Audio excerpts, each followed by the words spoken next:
Hi, it's Michael and Anthony here presenting Small Business Banter.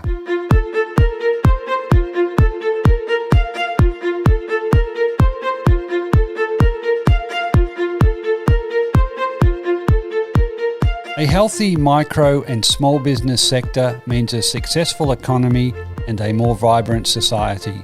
Small Business Banter is about helping regional business owners better prepare for the current challenges, but also for the next stage of business success. I'm Michael Kerr, founder of Kerr Capital, advisors to business owners. Each week, with Anthony Turner from the Small Business Mentoring Service, we'll interview a different small business expert or a fellow business owner and get them to share their best tips and insights for you, the listeners. Small Business Banter is brought to you from the studios of 104.7 Gippsland FM and is heard across Australia on the Community Radio Network. Thanks also to our supporters, Kerr Capital and the Small Business Mentoring Service.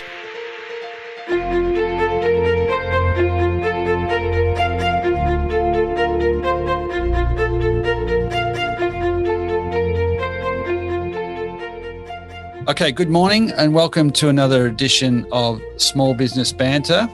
Very pleased that we have in today chatting to us Elise Brown, who is the founder and owner of Fair Income Dogs, which she's going to tell you about in a minute. But I'm just going to précis while we're talking to Elise. She lives in the regions now. She didn't. She moved the business from being a wholesale business to an online business.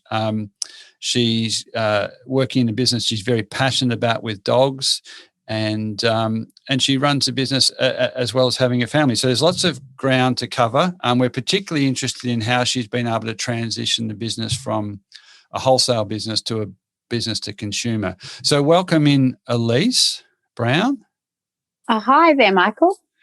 And welcome in also Anthony Turner, my co-host from the Small Business Mentoring Service. Hi, Michael. It's great to be back with you again. It's always fun. Hi, Anthony. Hi, Elise. Hi. All right. So, Elise, we've got a bit of ground to cover, but we admire, what you've achieved to date. Can you just give us a little bit more detail on, your background and story up to the point where we are today? Wow, there's been a bit that's happened, Michael. I bought Fair Income dog coats at the age of 19, I think I was, off a family friend. And the business was established in Castlemaine, and she happened to be the second owner. And she thought I was a great fit for the brand and the product because she used to see me ride my horse past her house with the border collies hot on my tail. So I purchased the business and I got my grandmother's help to learn to sew. The business originally was a wholesale business selling to 30 pet shops around Australia. So I got busy doing that. But in the process of learning about the business, supplying the pet shops, I bought another pet shop. So at 20, I was running both businesses. And I got to see both sides of the coin, if that makes sense, with being a wholesaler and a retailer. And at the time, businesses were going online. We were getting a better online presence through websites. And eventually, when my first daughter was born, I really reassessed the situation of Fair Income Dogs and decided to take it solely online, which has been to my benefit. Excellent. Yeah, look, just buying your first business at 18 and the second one soon after, we've got to come back to that. But, well, in fact, why don't we just chat about that? How did that come about? Was it sort of serendipitous that somebody tapped you on the shoulder and said you should buy this business? No, I was supplying the local pet shop here in Castlemaine, Midland Pet Supplies, and ever since I was a young child, I would go in there, and I've been animal obsessed since I was born, basically. So I would be regularly in their store checking out all the animals and chatting with them. And when I was dropping off some coats to supply them, they mentioned that they were selling. And I went home and I said, oh, geez, that's a great business. oh, that'll sell really well because I love that business. And my mum said to me, well, how much did they want for it? And I said, well, what a rude question. I'm not going to ask them how much they wanted for the business. And she said, well, it's only rude if you're not interested, but you're interested, aren't you? Well, I think I was still 19 and I had just bought my first business. I was thinking, am I interested? Of course I'm interested. And within an hour, we were chatting to the banks and chatting with the previous business owners and arranging to get it put in our name and take over. Well, that's record time. You didn't muck about. No, but my mum's Kerry Anderson, and she's very supportive to rural businesses. So I guess she's always given me the confidence to just pursue my dreams. And oh, geez, it was such a great experience. Very busy at 20 running both businesses, but what a great time in my life. Yeah, outstanding. And you're able to combine, a passion and a business, which is not always the case. It doesn't mean it makes it any more or less successful, but for you, it seems to work well. You've evolved the business on the back of a really strong passion for. Can you tell us a little bit about what the business does today? So, Fair Income Dogs, we hand make waterproof oilskin dog coats. So we've got 4 different designs, but all of those designs can be custom made to fit any breed, shape or size. So if one doesn't fit you off the rack, so to speak, fit your best made off the rack, we can custom make that. So you provide the measurements, we make it to fit. We've also gone into Australian made and owned dog treats, which that's quite new to us, but geez, they're selling really, really well because the quality is just amazing. So we're selling waterproof dog coats, dog treats. We've got doggy bandanas and pet soaps. Right. So and a heavy emphasis on manufacturing, your hand sewing, and also your food your dog food is is it locally sourced? Yeah. So back when I had the pet shop, I was getting dog treats in there, and I just approached the Melbourne business owner and said, "Hey, would you be interested?" So, yeah, he was absolutely supportive, and he's a wonderful man that's so busy, always inventing new dog treats. So he does not want to sell direct. He's just happy being the manufacturer. And then I can sell them on for him and make sure that we've got beautiful Australian made and owned quality treats.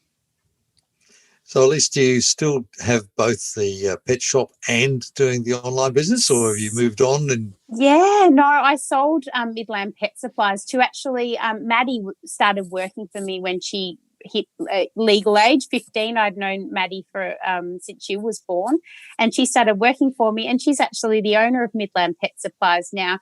I had my daughter. Must be something in the water up there about these extremely young business owners. It's great. Yeah, I think it's just the confidence. We've got our community here, and all the business owners just get behind us and let us know that they're there to support us. And Maddie's fortunate that she's got a family that's very supportive as well and backing her. But yeah, so Maddie owns the business now. I sold the business because it was a lot of lifting. I actually worked out that I was lifting a tonne a day, and I fell pregnant with Monique, and I was running 2 online websites for both businesses, and I was running Fair Income Dogs, supplying all the pet shops, and we had 5 staff in Midland Pet Supplies at the time. And I thought, I really want to just focus on being a mum. That's what's most important to me. And which business am I going to sell? And it was Midland Pet Supplies. And Maddie put her hand up and away she went. I think that's a very important thing to do, isn't it? Is to try and find that balance, because it's very easy to keep on growing and developing, and then at some point it gets to a point, well, hang on, I'm not coping with this anymore. Yeah, that's exactly right. You've got to think about what's really important to you in your life, and being an excellent mother is one of those things that is a non-negotiable for me. And thankfully, running Fair Income Dogs online, supplying all the dogs of the world, we do sell internationally as well. It's so wonderful because I can focus on being the best mum I can be and still run a business. Fantastic to hear that. You know, as Anthony said, it's about, being in business, it's about having your priorities, whatever they might be, and you've just got to be clear. It's very easy to get taken away from them. Through this process of transforming the business from a wholesaler to an online business, Mm-hmm. did that take hold during the last year or thereabouts of COVID, or was it in transition? Were you transitioning the business anyway and went a bit faster through COVID? Tell us about that. So I've actually had 4 different website platforms, and I've had a bit of a time with that, to be honest, because some of the website platforms have come and gone, and they were very hard to keep upkeep in terms of keeping things working and working well. So it must have been about 2 or 3 years ago, I transferred over to Shopify. Now, Shopify is an amazing website. You upload your products onto the website, but then with a click of the button, you can be selling off Amazon, eBay, Facebook, Instagram. They've just made the process so simple. And in terms of marketing, advertising, they've just made everything so streamlined. And the support there is amazing. So Shopify was a really big turning point for my business. So I found Shopify and I was really excited about that. But in terms of running my business through Facebook and Instagram, I knew I needed to be there, but I had no idea how I needed to be there and what I needed to be saying across those platforms. So I applied for a Digital Champions grant, which was a federal government grant. They were accepting 100 Australian businesses, and I applied and got accepted. So they flew us to Facebook in Sydney for 2 days of training.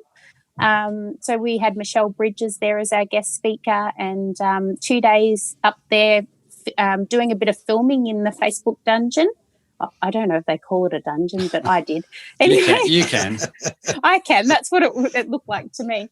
But anyway, I did a little bit of filming in there, and as well as learnt from the likes of Google and Instagram and how exactly you do these things. And while I was in the Facebook dungeon filming away, a lady approached me and said, Elise, we pick 30 businesses every year in Australia to be part of the Facebook gift guide, and we would love for your business to be part of that. So, wow, that was a hell of a time for me. I was in Sydney by myself, away from my animals, and all these opportunities were popping up, and yeah, so I then got flown back to Sydney to Fox Studios. And lots of filming and photographs, and I had no idea what they were going to do with them. So it was very surprising when a billboard the same size as me turned up at our local shopping centre, and my photo was in Melbourne Airport. So they did heaps and heaps of promoting these 30 businesses, and through the Digital Champions grant, we had 18,500 to spend on digital transformation. So that meant rebranding and website improvement, and actually training me on how to do things. Right. And just by the way, we're chatting today with Elise Brown, who's the founder and owner of Fair Income Dogs, and that's fairincomedogs.com.au. You won some other awards as well, but just to get back to this, the opportunities now for business generally, but potentially and especially in the regions is to really transform and go online and reach new markets. And so it sounded like you got selected for that Facebook program. So you learn a lot intensively in that program. On an ongoing basis now, did that kind of give you the confidence to keep developing your online presence, your online marketing, or do you outsource a lot of the manual work? Tell us how you actually manage your online presence. So Facebook was wonderful for the opportunity to be promoted, and we did get put through a little bit of training, but through the Digital Champions Grant, the federal government grant that I got given, I was able to spend money on learning about my brand, exactly what words I use, how we speak, what colours my brands are.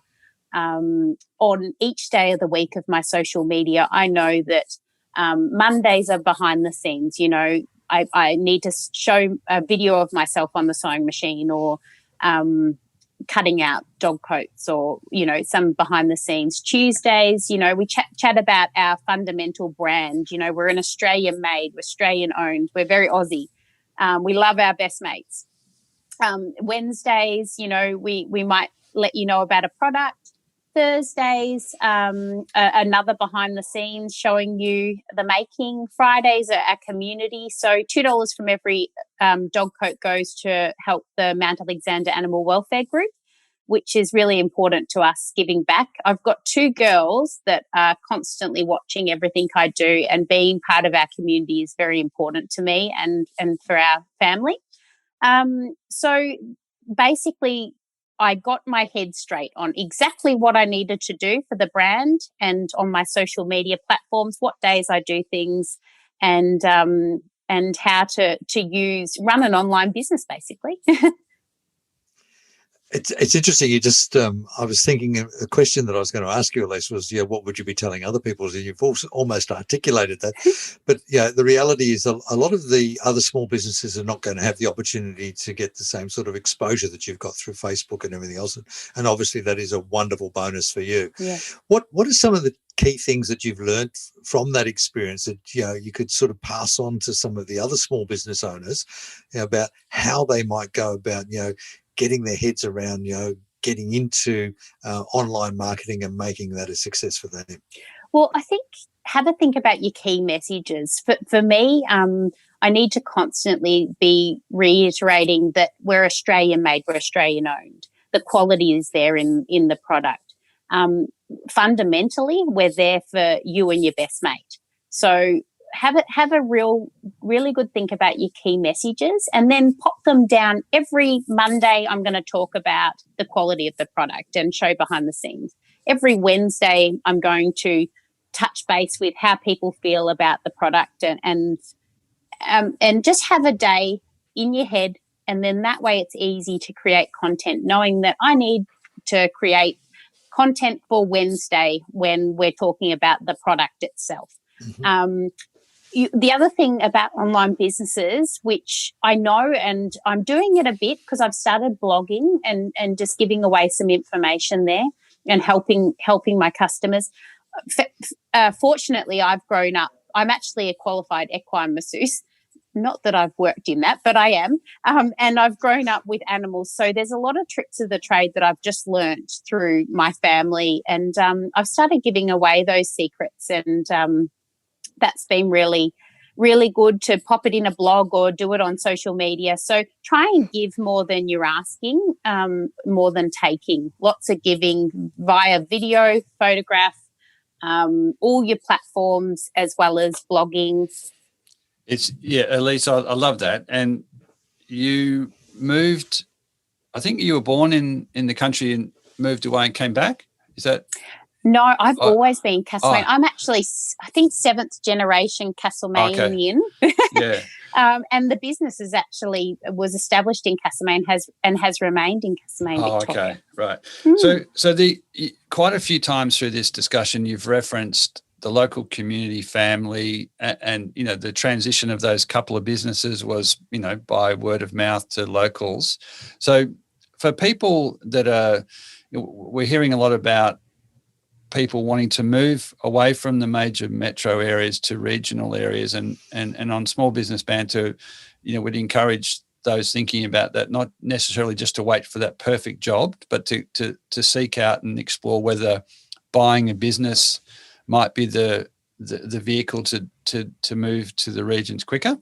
So sounds like you get a lot of support in your local community and family as well when you're running a business. Is that true of, the broader small business economy in your area? I've never lived anywhere other than Castlemaine, but I think especially in rural towns, the support there is phenomenal. You've only got to put up your hand and ask, or you think to yourself, well, I'm not representing my brand very well, but Wendy down the road, she's doing an amazing job on Facebook. I'll just go approach her. And I don't know that would happen in the city, whereas in a rural town, yeah. Oh, it's just the support there is endless. Yeah, we've had a couple of guests that have talked about how tight these small business communities can be, and how dependent the communities are on the success of those small businesses. So it kind of makes a lot of sense that you treat each other in a more collaborative way, I think is what you're saying. Yeah, well, and I'm also really excited that the business is growing for us, and that we can now start employing local community people in the community. And Julie last year, she sewed for me, and I was very flexible. Julie, I need you to make up these 100 dog coats or whatever it may be, and I'm happy for you to do that in the next few days. And if you need to manipulate your hours to best suit you and your son, go for it.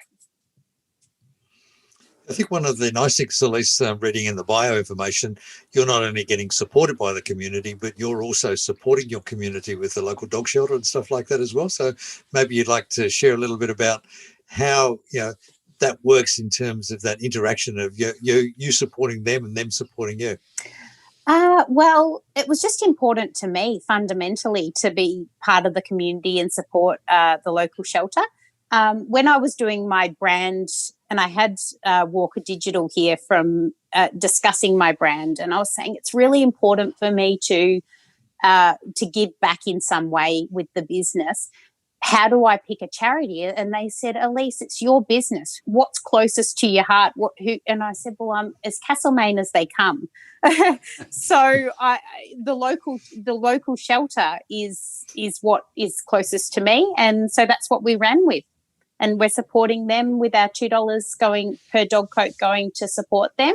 I'm also selling some of their toys. I was in their shelter and they had been given a heap of dog toys. And I said, well, give some to me and I'll sell them. So all the money from that goes to support the Mount Alexander Animal Welfare Group.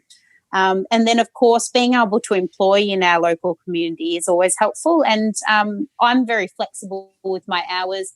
I sometimes, like last Friday, I chose to take the kids water skiing, and then I worked the Saturday because it was pouring rain. So I really look forward to providing more employment and more flexible employment for our community. Good on you for doing that. So as a small business owner, what are the biggest and broadest challenges you face, and how do you deal with them? Who do you talk to on an ongoing basis about those challenges, which we all have in small business? Well, make sure you've got yourself a really good website platform. I've been through 4 now, so I've had disastrous in the past with websites. Make sure you get a good one. So I'm with Shopify, and the support there is amazing. Actually. And you also need a website team. So I've got Spiral Org Design from Melbourne. They are amazing, and they're currently working their little butts off trying to fix a problem that's popped up at the moment. But you really need a team around you I do for the technology side of things, because I'm much better to be on the sewing machine than trying to fix domains and things like that in the back end. It's not my cup of tea, so I leave them to it to sort that out. Yeah, well, and more broadly though, if you've got where do I take the business? Do I grow it? Who do you talk to when you have those high level sort of strategic thoughts about your business? Is that you go to other business owners, family? Look, because I was supplying 30 pet shops, I had that feedback constantly on my product. But if I was starting from scratch, I would do markets. I would just get my product up and running. It doesn't need to be perfect, but just start somewhere. And then, and even the content I'm getting out now isn't to the standard I would absolutely want. But I'm thinking, well, it's better than 12 months ago. I just keep moving forward. and keep improving things as I go. But if I was starting from scratch, I would come up with a product or a couple of products, and then I would go to markets and really talk to people and get feedback. Just, nothing like it. It sounds like you're very open to the idea of, of talking to people, and you've had some great successes. Unfortunately, we need to wrap it up today, but I came across you. You just got featured in a book called, it was about Australian rural entrepreneurs that Kerry Anderson had written, and it's profiling, I think, you and 49 other rural entrepreneurs who have variously bought or established and sustained small businesses in regional areas. And we've had Kerry on the program before, and she's an incredible advocate for local communities taking the initiative, taking control and supporting their businesses, because they're the cornerstone of that economy. So it's a good read. I'm partway through it. Australian Rural Entrepreneurs. But Elise, you've achieved a lot. I'm so inspired about you getting started so early in your own business, and it's we encourage more of that. We wish you well for the future. We thank you for taking time out to come and have a chat to us today on Small Business Banter. All the very best. Thanks, Michael. Thanks, Anthony. You're welcome, and great to talk to you. Wonderful. Thank you. Thanks, Elise.